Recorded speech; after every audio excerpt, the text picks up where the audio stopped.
잠시 기도합니다. 하나님, 오늘도 우리를 이 금요 예배에 불러주셔서 감사합니다. 우리의 마음을 주님 만져주셔서 우리가 하나님 사랑하는 이 마음 오늘 표현되게 하시고, 성령 하나님 우리의 중심을 근본적으로 붙들어 주시어서 하나님께 집중할 수 있는 이 시간, 이 공간, 이 장소 되게 하여 주옵소서. 예수님의 이름으로 기도드립니다. 아멘.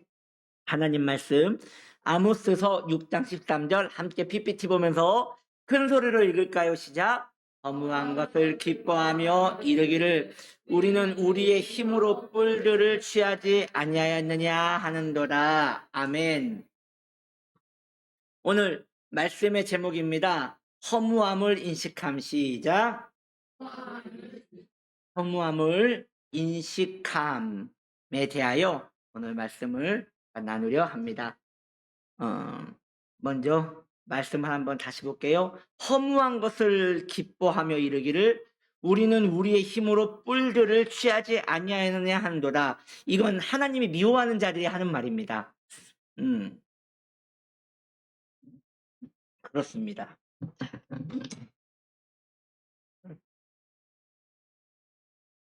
오늘 성경은 우리에게 말씀하시기를 하나님을 떠난 자들의 특징이 허무한 것을 기뻐한다고 말하고 있습니다. 허무한 것을 기뻐하며 말하고 있다 이거지요. 그들이 허무한 것을 기뻐하는 이유는 허무한 것을 중요한 것이라 착각을 하고 있기 때문일 것입니다. 하나님을 섬기는 자들의 명확한 특징이 있습니다. 하나님을 사랑하는 사람의 특징이 있는데 그 명확한 특징이 무엇이냐? 이 세상에 대하여 허무함을 느낀다는 것이죠. 하나님을 사랑하는 자들의 공통적인 특징이 뭐라고요? 이 세상에 대하여 허무함을 느낍니다. 다시 말해서 나는 이 세상이 좋아. 너무 좋아. 정말 좋아. 난 이 세상이 너무 좋아. 나 시장 가는 게 너무 아까워. 이 세상이 너무 좋아. 젊을 때도 좋더니 지금도 좋고 난 나이가 들어서 너무 좋을 것 같아. 먹는 것도 재밌고 보는 것도 재밌고 잠자는 것도 재밌고 깨일 때도 재밌고 너무 좋다. 그분은 하나님을 사랑하지 않는 것이 분명합니다. 왜냐? 하나님을 사랑한 자는 세상에 대하여 허무함을 느끼기 때문이지요. 여러분, 예전 영화인데 매트릭스라고 기억나세요? 그 매트릭스는 가상 공간에 대한 이야기지요. 컴퓨터 그래픽이 이 세상을 똑같이 만들어서 그 세상 안에 사람이 사는데 그게 현실인지 가짜인지 구분이 안 되는 거예요. 그런데 한 사람이 이 조작된 세상이 진짜 세상이 아니라는 걸 알았어요. 그런데 그 사람이 타협을 하는 것이에요.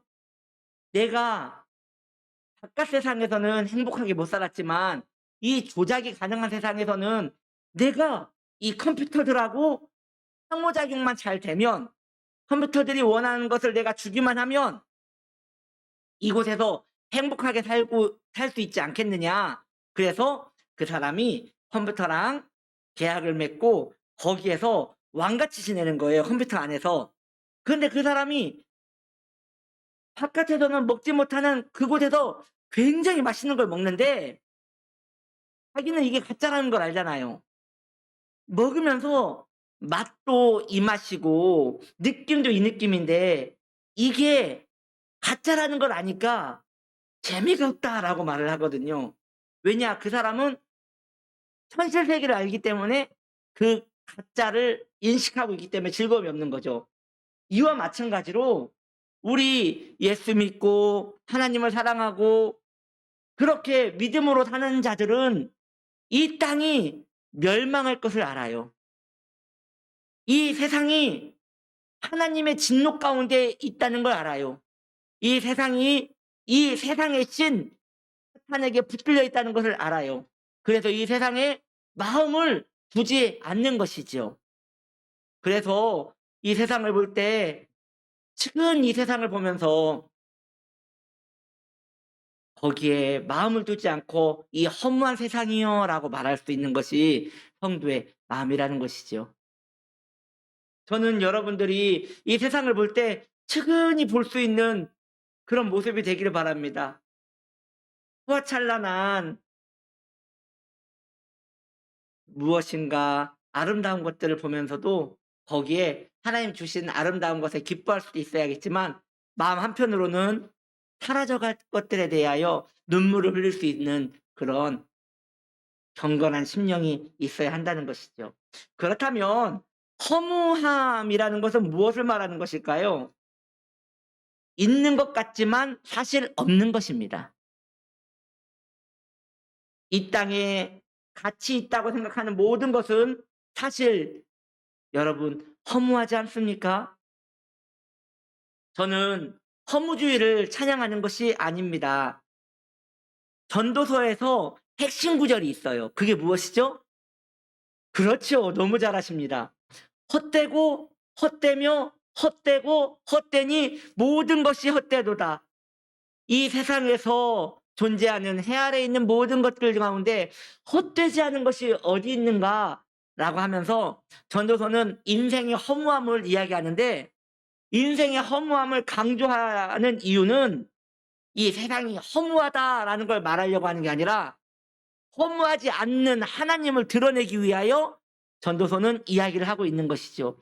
성도가 이 땅에 허무하다고 말하는 것은 그러니까 이 세상은 허무하니까 이 세상에는 마음대로 살아도 된다는 것이냐라고 말하는 것이 아니라 허무하지 않 허무하지 않은 하나님을 증거하기 위하여 우리 성도는 이 땅의 허무함을 느낀다는 것이죠.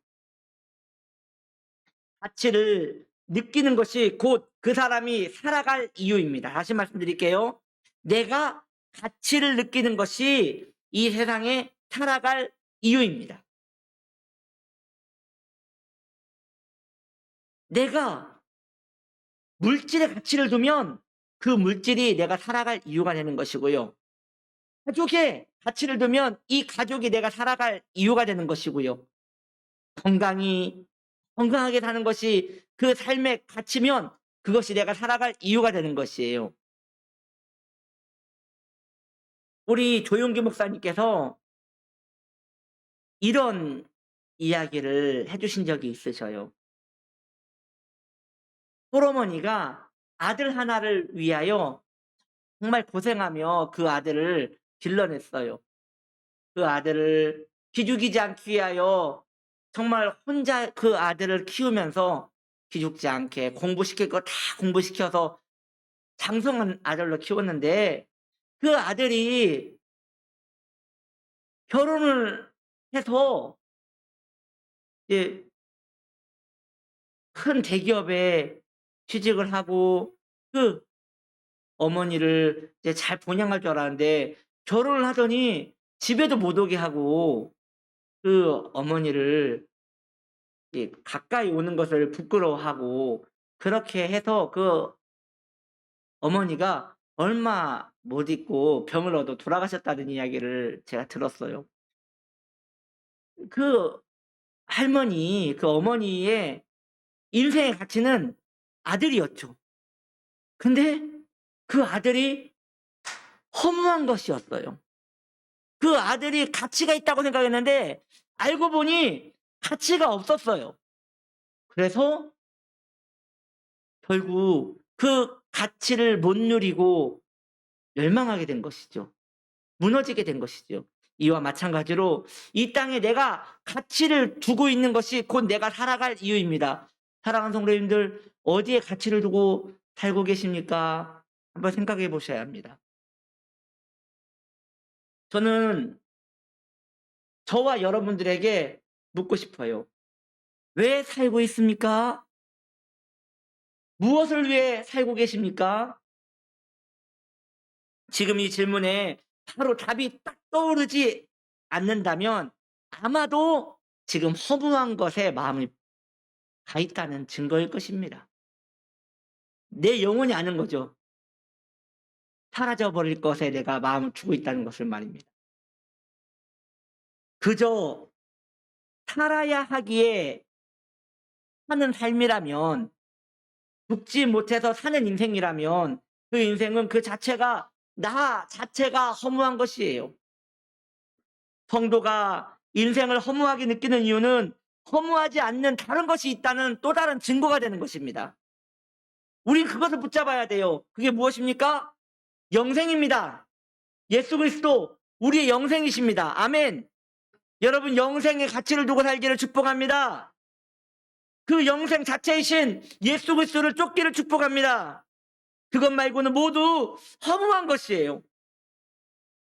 허무한 것은 본질을 위한 도구로만 써야 합니다. 다시 말씀드릴게요.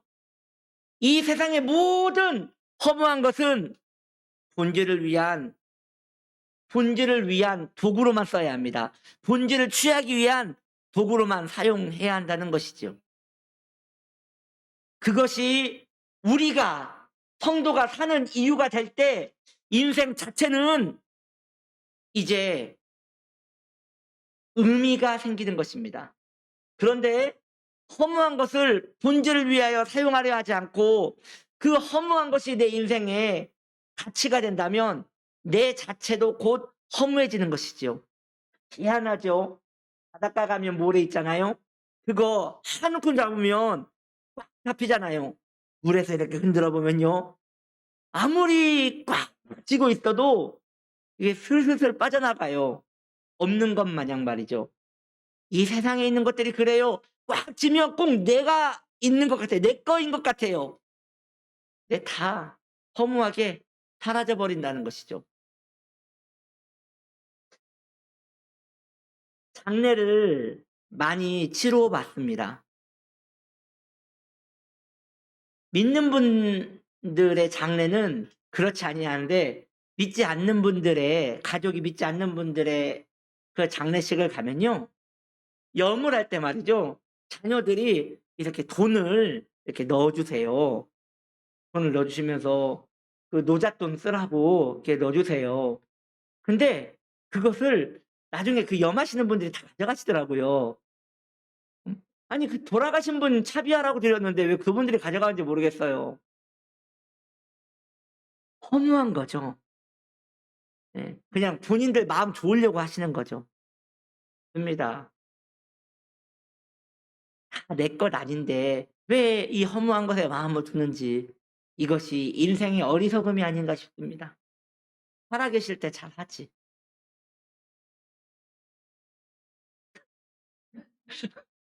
나눈물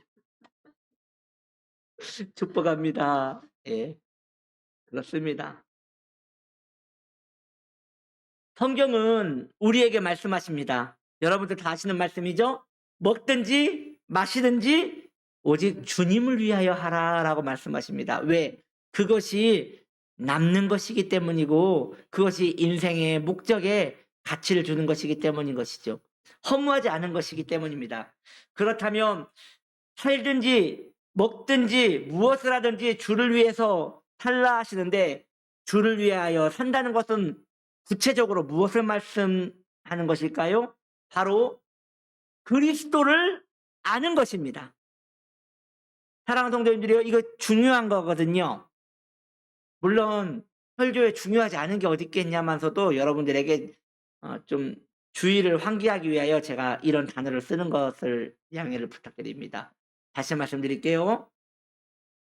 주님을 위하여 사는 것은 주님을 위하여 내가 무엇을 하는 것이 아니라 우리 주님을 아는 것입니다. 그리고 여기에서 주님을 아는 것이란 그리스도와 관계에 맺어지는 것입니다. 오직 거기에만 본질이 있는 것이지요. 여러분, 주님을 궁금해 하십시오. 그분에게 흥미를 가지시고 그분에 대하여 마음을 쓰십시오. 우리가 기도할 때 주님이 누구신지 알기 위하여 기도하는 것은 매우 유익한 것입니다. 여러분, 한번 홀로 기도하실 때 주님은 누구십니까? 이 기도 주님이 굉장히 기뻐하십니다. 왜냐하면 주님을 알아갈수록 나는 본질에 더욱더 깊이 들어갈 수 있기 때문인 것이지요. 어린 아이들은 정서적으로 엄마를 그리워합니다. 그리고 엄마를 못 보면 불안해합니다. 그런 아이에게 TV를 오래 보여주고 게임을 오래 시켜주면 아이는 엄마 대신에 TV나 게임을 찾게 됩니다. 왜 그런 걸까요? 정상적인 정서가 병들었기 때문이죠.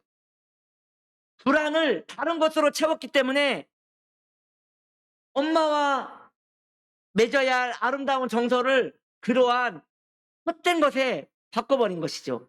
성도도 마찬가지입니다. 성도는 정서적으로 하나님을 그리워하게 되어 있습니다. 정서적으로 하나님을 알고 싶어하고 정서적으로 하나님을 찾게 되어 있는 것이 성도의 심정입니다. 원래 그래야 합니다. 그런데 주님 모셔야 할 마음에 다른 것을 담고 그것에 집중하면서 거기에 마음을 빼앗기면서 이제 주님을 그리워하지 않게 되는 것이지요. 영혼의 병이 든 것이라는 것이지요. 영혼의 병이 들어 허무한 것으로 인식하지 못하고 거기에 가치를 부여하면서 나 또한 허무하게 되는 것입니다. 우리 본질에 가까워집시다. 신앙생활 본질에 가까워집시다. 우리 주님께서 말씀하십니다. 반석 위에 집을 지으면 그 집은 홍수가 나고 창수가 나도 안전하지만 모래 위에 집을 지으면 그 집은 쓸려간다고 우리 주님께서 말씀하셨습니다. 그렇다면 반석과 모래의 차이는 무엇입니까? 본질입니다. 그리고 그 본질은 예수 그리스도를 말하는 것이고 예수 그리스도를 향한 우리의 정서를 말하는 것이지요. 그 은혜가 우리와 함께 있어서 우리 치유나무교회 모든 성도님들은 시간이 가면 갈수록 우리의 디딤돌이 예수 그리스도 되기를 축복합니다. 기도하겠습니다. 하나님, 이제 우리가 기도하려 합니다.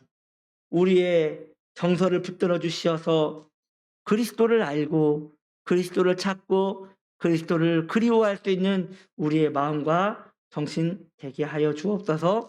예수님의 이름으로 기도드립니다. 아멘.